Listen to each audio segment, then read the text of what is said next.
If you've got a seat belt that's not retracting properly or retracting very slowly, maybe you've even failed the MoT or inspection on it.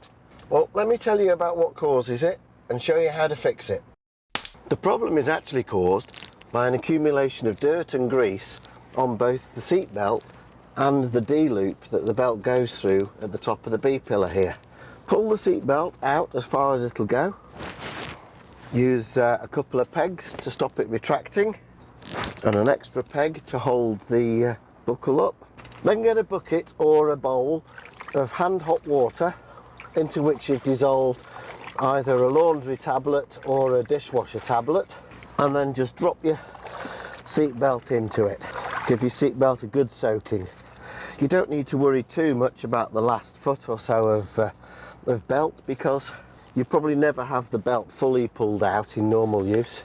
Let the seat belt sit in that bucket of water now for about 10 minutes, agitating it around every couple of minutes. With a microfiber cloth or a Q-tip wetted with alcohol or a spot of window cleaner, give the D-loop a clean where the belt passes through.